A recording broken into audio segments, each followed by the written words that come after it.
you doing? Very good. Good to see you. Thanks for helping out.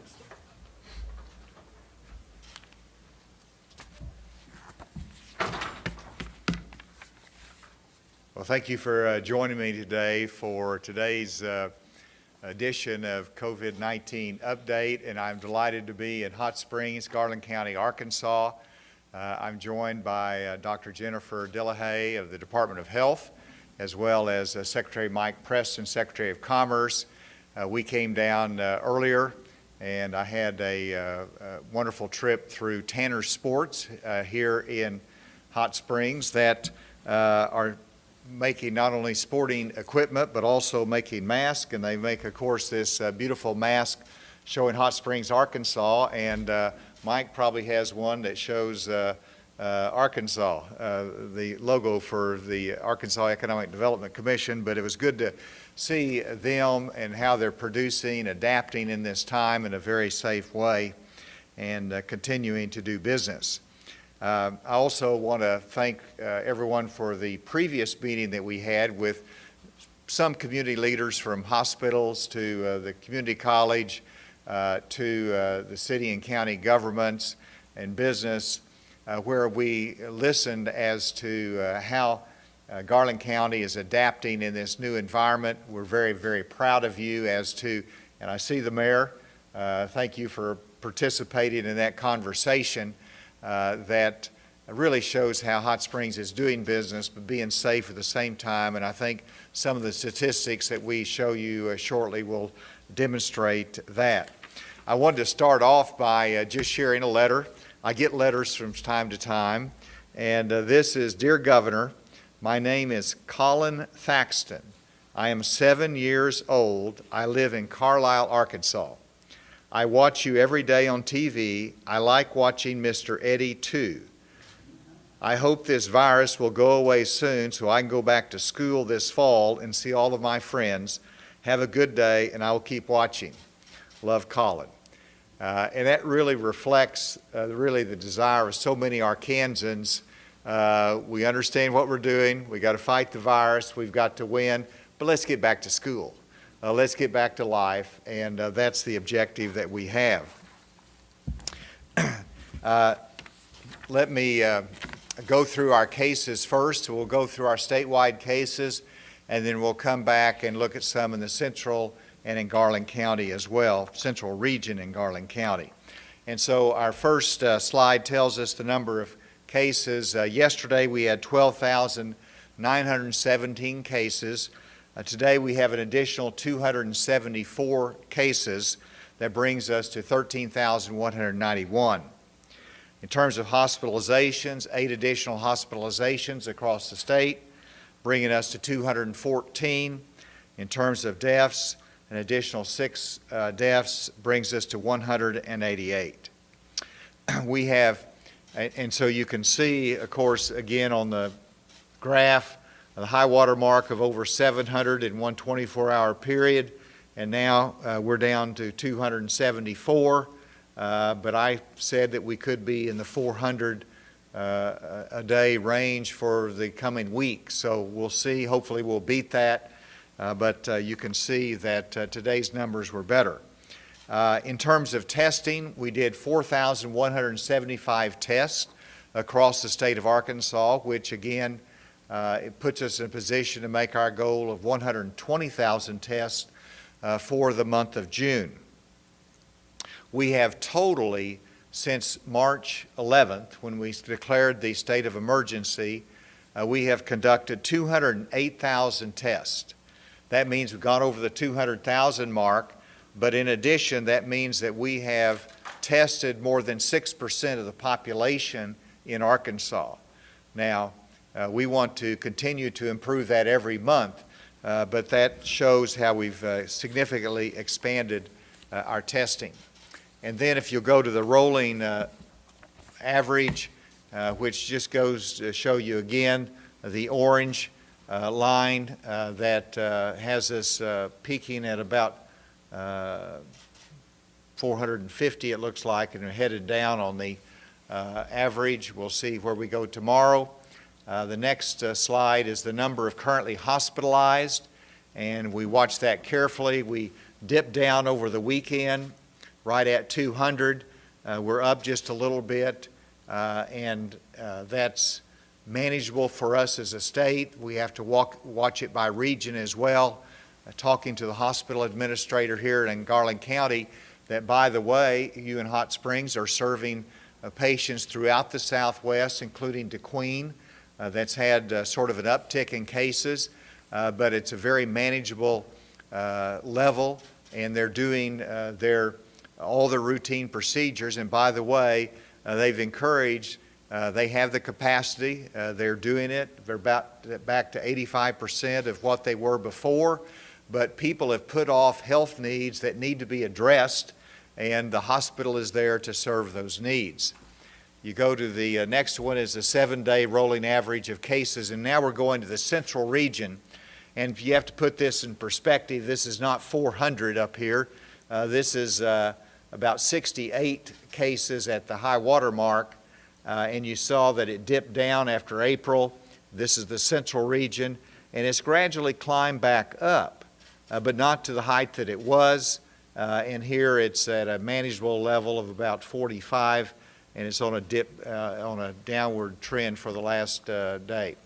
If you go to the next one, the 7-day rolling average of new cases in Arkansas by region, and so this is a very colorful chart, but the blue is the northwest, the blue is the northeast, and then the orange is the northwest, and that's the high one there that you see we have a challenge with. The southwest is the green. It's been fairly flat. You have the central, of course, that's where we are today. Garland County's in the central region, and that is the yellow, and you can see that it had a spike here in April, and then we've equaled that spike again, but it's flat. It's plateaued there for right now. If you go on to the next one, this is the number of hospitalized by region. That's a little bit too busy, but in terms of, let's just look at the central region, which is the yellow, and you can see that it did go up here to about 40, and that's where it is now. So it's stabilizing right at that level. And you think about 40 hospitalized for COVID across the central region we have much greater capacity than that. This is the growth rate between June 7th to June 13th by county. And so this is just giving you a sample of the growth rate. Here we have Faulkner County growing at a rate of 34%, Garland County at 15%, Grant County at about 28%, Lonoke County at about 19%, Perry County, you can see low, Pulaski County is growing at about 17%, and then Saline County at a little bit higher level, about 24%. And so that shows progression, growth rate over a week, and here Garland County is doing pretty well. Again, I applaud you at a 15%, and we hope that that's a downward trend. If you go to the next slide,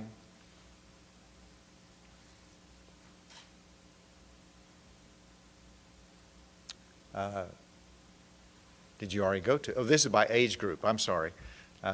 So this is a growth rate of new cases by age group. And it shows again the highest growth rate is 0 to 17. Now, why is that good news? Well, that means we're testing more because they're probably asymptomatic. Secondly, it means that they're probably going to have a very quick recovery time because they're healthy. And so that helps us to identify the symptomatic because they can carry it to someone else. And so that's helpful to be able to identify those. The next one's 18 to 24, then 25 to 44 is the growth rate at 15%, and so on. And so it's a 65 plus that you really have to worry about from a serious health consequence. And this is a little bit of a generalization, but that number is not as high as in the lower age groups. And then is there one more? This is something that ought to be encouraged. I hope everybody in Arkansas will pay attention to this. As you know, we set as a goal to test everyone in a nursing home facility along with the staff throughout the month of June. And I asked for, this is June 16th, and so I asked for where are we halfway through the month. And so we've completed 13,000 tests so far. 13,000 tests of nursing home residents and staff. And we're on target to meet our goal. 13,000 tests so far, 113 positive. That is a 0.9% positivity rate. And that's an amazing statistic, and it tells you that we are protecting our most vulnerable citizens, and that hopefully will be in a position down the road that they can have visitors again. But we've got to have the right protocols in, and Dr. Delahaye will have something more to say about that. That is incredibly good news, and it also shows that whenever you protect people from outside influences that might bring the virus, it makes a difference, and behavior makes a difference.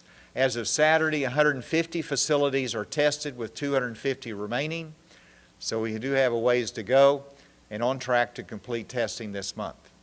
And then I think there's one final that I wanted to show you. Yes, this is Magic Springs, a concert at Magic Springs. And this, to me, demonstrates that there's family groups that are coming together and being together, but they're socially distanced, and there's ways that you can safely have an event like this. I want to applaud Hot Springs, Magic Springs for demonstrating a very safe way to have a concert, a gathering, and it shows that life is coming together in a safe way. With that, let me ask Dr. Delahaye to come to make her comments. Dr. Delahaye.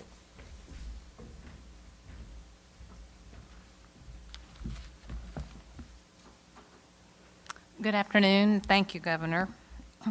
So I wanted to spend some time today looking at some of the numbers for our age groups. So today we have a total of 13,191 cumulative total cases that we've had in Arkansas. And by age group, 1,357 have been in the 0 to 17 age group, so children. That's about 10% of our cases. For the 18 through 24 age group, we've had 1,469, and that is about 11%.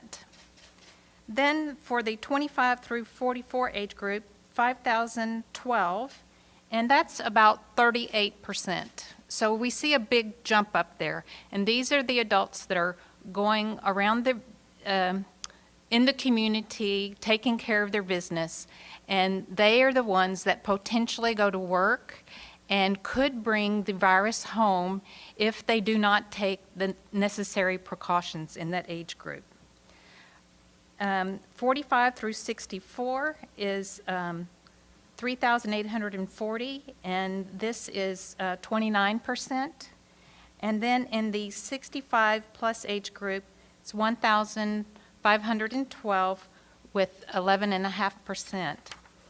So what I wanted to compare that to, when we talk about the numbers of deaths that we've had in Arkansas, we've had 188 deaths, and we've had 134 people in the 65 plus age group. That's 70% of the deaths. The 19 through 64 age group is 54 in number, about 29% of the age of the deaths. So what we see here is we may have older adults who have a lower percentage of the cases, but they're at higher risk for dying from COVID-19. Many of these cases that have died from COVID-19 in Arkansas have been in long-term care facilities. And that's why it's very important for us to protect those who live in nursing homes, assisted living, and other types of facilities. So we're really pleased with the efforts that we've been able to make in Arkansas to test those facilities to make sure that COVID-19 is not circulating in an undetected way, and then to prepare the facilities to be able to open up to visitation. It has been a really great hardship for our older adults and their loved ones not to be able to see each other. But we want them to be able to visit and care for each other in a way that is going to be safe and not expose or introduce COVID-19 into a facility. And that also means that it's going to be really important for the age groups that have the COVID-19 to do the social distancing, because sometimes people don't know they have it when they spread it. So it's important for people to maintain the social distancing, to wear the cloth face coverings, and to wash their hands frequently.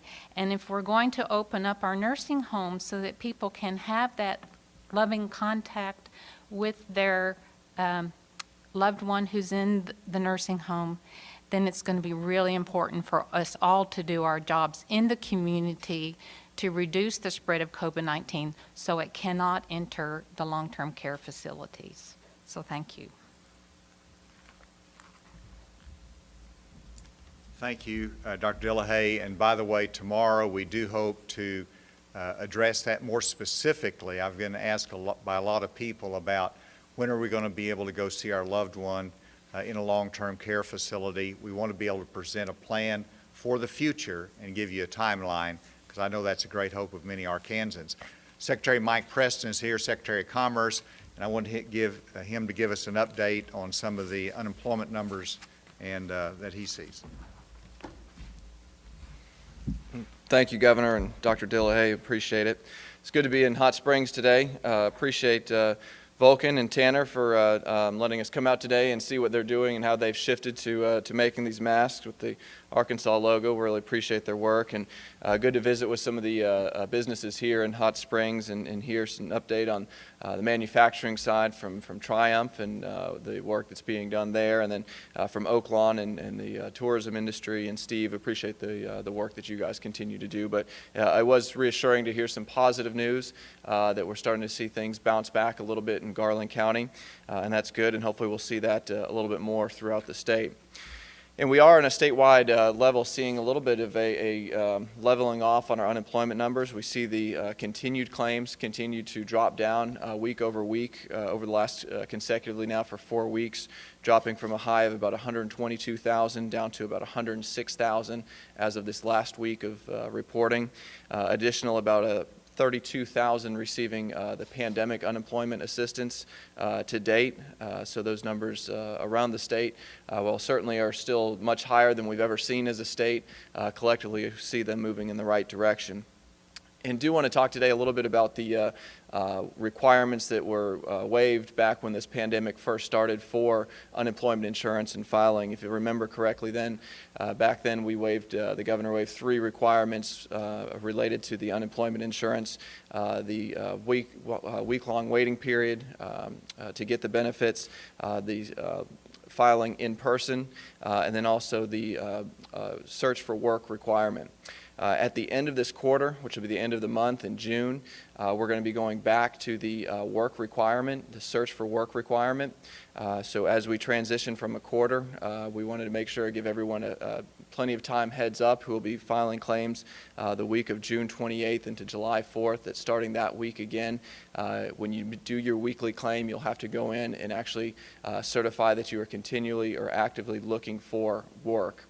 We'll be sending out some communications through the Department of Workforce Services with more specific information related to that. Again, this is going back to what we were doing before the pandemic started, so those who have filed before will be familiar with that process. You'll be able to do that online and go in and verify and certify that you were looking for work in that week. It'll go along with your weekly claim that you make for filing unemployment. If you do have a recall date with an employer, you will simply put that in there. We don't want to mess up any recall dates that you have with your current employer that is going on, so that would be the exemption to that. But wanted to get that information out. Again, we'll be sending out some mass communications from the Department of Workforce Services to those who would be impacted, that when you go in and make your weekly claim, we'll now have to begin that work search requirement. And again, this can all be done online, so it's not necessarily to say that you have to go out and do the physical interview, but if you are going out and online submitting the applications, doing a Zoom interview or a conference call, those would be some things that you would need to note in your weekly claim as you file it for your continued unemployment. Governor, I'll turn it back over to you. Thank you, Mike. With that, we'll be glad to take any questions. Yes, sir. Hi, Governor. Neil, good to see you. Good to see you, sir. Thank you. I'm curious, this question really goes back to yesterday, and you didn't talk about positivity rates today, but as you've explained, you have to go back and revise the previous days based on when the test results come in. But there was a day yesterday that got to 10%, and you've consistently said 10% is a number that would really have you concerned. The numbers would suggest that they're higher than that in Northwest Arkansas. Does that give you some concern if you see continual 10% numbers, especially in Northwest, about peeling back part of phase 2 up there? Well, anytime you get over a 10% positivity rate, you've got to look a little bit deeper. Obviously, it is a level of concern. But for example, the Department of Health will go, the Benton County Jail, for example, they had some positive symptomatic cases there. They went in and tested. Well, that's going to be a higher positivity rate, most likely. And so we understand that. Sometimes you'll have an outbreak in another congregate facility and you're going to have a high positivity rate. But in Benton and Washington County, the positivity rate has been way too high. And that shows that there is the community spread and that you've got to be very, very careful about it. And you've got to be disciplined in your social distancing, wearing masks, protecting yourself and others. Now, you asked the question, would we roll back from phase 2? Whenever you're looking, we're restricting restaurants, venues to 2/3 of their capacity. Those are safe measures, and as we've said before, we don't have any data to indicate there's a correlation between lifting the restriction, going to phase 2, versus the increase in cases. We'll continue to study the data and respond to it, but that's what we found so far. Follow-up, the clarification on the question was really, would it just be maybe regionally because the numbers are so high up there? Yes, you have to look at a targeted response to where we are in Arkansas right now. And what you're most likely going to see, there might be a venue that has a high level of positivity and you want to go in and take some steps and put some restrictions on to control that. So it could be in a targeted venue or targeted geographic area. Obviously, when you see this kind of low case number in central Arkansas, you don't want to roll back and put more restrictions there because it's working. So we'll continue to look at it in the terms of our targeted approach and looking at the data and trying to make sure we can make the right decisions to control it. Jake? In terms of those 2 hot counties up in Northwest Arkansas, the coroner's office and what ADH is showing in terms of deaths are pretty wide discrepancy. And I was just kind of curious as to what does ADH consider a COVID death, or is there different definitions from In county? what way is it different? Benton County coroner is reporting 21, ADH only lists 8, Washington County 18 and 12. Dr. Dillahay, I'll give you, she's walking this direction, so maybe she's got an answer to that.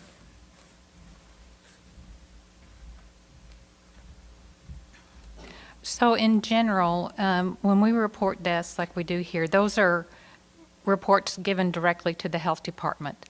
But then we follow up. So the death certificate should correctly record that. And there's a gap between when we receive the death certificate and when the death is reported. Sometimes we don't get that call or the information that a death has been reported, and it comes up later on the death certificate. So it could be that the coroners are aware of the death before we are. I don't know about that specific situation in Northwest Arkansas, excuse me. But in general, there is a gap of time when we look at the death certificates and examine them to make sure that they are reported properly. Which means if that discrepancy is correct and there's late data that comes in, then there's going to be some corrective raising of the deaths. And so if you saw a jump in one day, it could be because of the catch-up of those statistics. Yes, sir. Governor, you, in the charts there, you mentioned how you're seeing the growth among young people. That's certainly shown right here in Garland County with their task force pointing out in the last couple of days just how many more cases have come in. It's not as dramatic as the Northwest, but it does come two and a half weeks after Memorial Day. It does come as travel has really started to rebound to resort areas. Does this give you any cause for what the rest of the summer might look like and what advisories you have to put out? And also, what's it going to look like when young people go back to school and college? Well, the people of Arkansas respond to good information. And that's why we want to make sure that everybody knows that there's been a higher % growth rate among the lower age groups, and that even though they feel great, they might be asymptomatic. If you get a test, you very well could be positive. And so this is a cautionary note to everyone that you don't know the young people there as to whether they're asymptomatic, but yet they're positive, and you need to protect yourself and protect them. For the young person, that demonstrates that you could be a carrier even though you're not symptomatic. And so I expect people to respond to information and education and make good decisions. I don't think you have to respond by hopefully more extreme measures. Obviously, we continue to watch that, and if we have to take some actions, we will. But I don't think we're to that point yet, and we'll continue to study that. Yes, ma'am. Governor, it's our understanding that a notice went out to state employees on Friday that they needed to return to the office for work the following Monday. Why were they not given more time to make arrangements? And what message do you think it sends that they're being asked to return to the office? The lawmakers are saying it's too risky to hold a special session. Well, in terms of a special session, there were many different factors as to why it was not good timing for a special session, and there's other ways to accomplish it. In terms of the state workers, they're working every day. They had a responsibility to the state whether they work remotely or whether they work in person. And I know that there might be child care arrangements that have to be made. And so, you know, the individual secretaries and cabinet officials have some flexibility to address those issues. But they work Friday, they work Monday. And so I don't see any dramatic change there other than the location in which they do work. And so, you know, we're delighted to have them back. I know in the governor's office they've all been working, and now they have an opportunity to work back at the state capitol. The secretaries do have discretion if there's somebody that might be vulnerable in terms of health, or they can be more effective remotely, they can make those judgments. We're seeing a big jump in school-age children. Does that kind of give you some concern, or is it still too early to really get to that point when it comes to schools reopening? Well, actually, that goes back to the other question I didn't completely answer, but it's a very good question. And, you know, in terms of school next year, we cannot afford as a society to have limited commitment to education. And so we want our students to have the full experience of education in a healthy environment. We're trying to figure out the healthy environment. And that's why our Ready to Learn initiative, led by the Secretary of Education, relies upon the different school districts. Listen to parents and what are the concerns and how can we address this and what works in that community, and it'll be a blended environment of in-class instruction with supplemented by online instruction as needed. And so there's many challenges, but we want to have the testing capability. We want to be able to make sure our facilities are clean and that we have alternative ways of instruction, but you have to have that commitment, you have to have that plan to go back to school and adjust as needed. Let's go remotely and see if there's any question remotely. Hey, Governor, it's Kendall with 4029 News. We've heard from our police leaders that when some people from the community are sick with coronavirus, they are not seeking treatment from doctors or hospitals because they don't have Medicaid. Is this a concern you've heard, and what help can the state provide to cover the cost for the Marshallese community being treated with or for coronavirus? Well, that is a concern. In terms of the Marshallese population, the children are covered by Medicaid, and that change was made to make sure they were covered, but adults might have insurance through their employer, and many of them work in the poultry industry. But if they do not have that coverage, then there is a gap there. And that's why our social services, our organizations, the state wants to be able to cover that gap. And we want to make sure that that population that needs health care, they need treatment, have access to it. And I think if you go to the local Department of Health, then we can make sure there's arrangements to make sure they're properly treated, and the cost we'll partner with them to make sure that that can be covered. Are there any specific industries that are bouncing back better in Arkansas? And then I guess too, and this is probably more for Mike here, do we have a breakdown of unemployment by region in the state? Mike, do you want to take that? Yeah, we can get you a breakdown by region. You know, we are looking at all industries as a whole. What we were seeing early on is that manufacturing was holding very strong.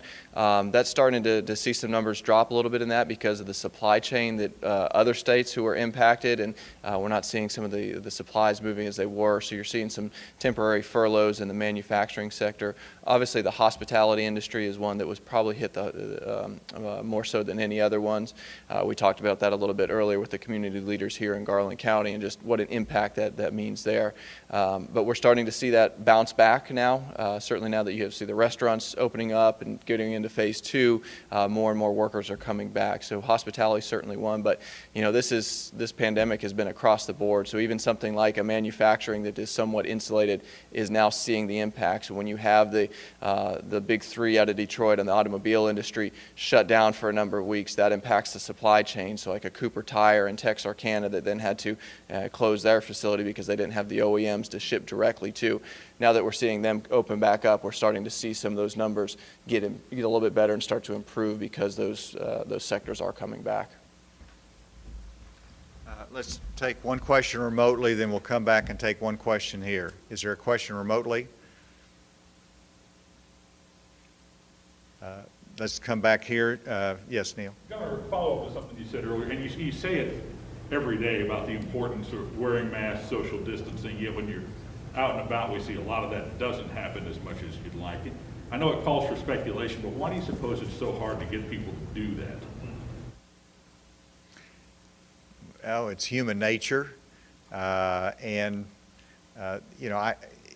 nationally, I mean, there's some perhaps political taint to part of the discussions, but I think that's been diminished in Arkansas. So I just think it's a little bit of human nature, and that's why we educate every day. Let's concentrate. Let's think about somebody else. You know, at first people thought, well, this is to protect me, so I don't need to wear a mask. I'm tough, or I'm not in the age group. Well, now I think everybody understands wearing a mask is a courtesy to everybody around you. And so that puts it in a totally different context. And so there's been some challenges there, but it's also about leadership, and that's where I appreciate those restaurants that set the perfect example and give confidence, and the barbers and salons that know how important this is to their customer base and the safety of everyone. They're going such an extra length to make sure they follow all those rules. And we as a public, you know, let's support those that do the right thing. And if somebody's an outlier, they're not giving a high regard to the public health, let's send the right message and don't shop there. Let's go someplace that they really are setting the right example. So, you know, that's the consumer speaking, and that's what we've trusted. We've tried to avoid overly mandate and government action and restrictions, and so we want people to exercise their freedoms, their freedom of choice, and the common sense that God gave them. Thank you all very much today. Great to be in Hot Springs.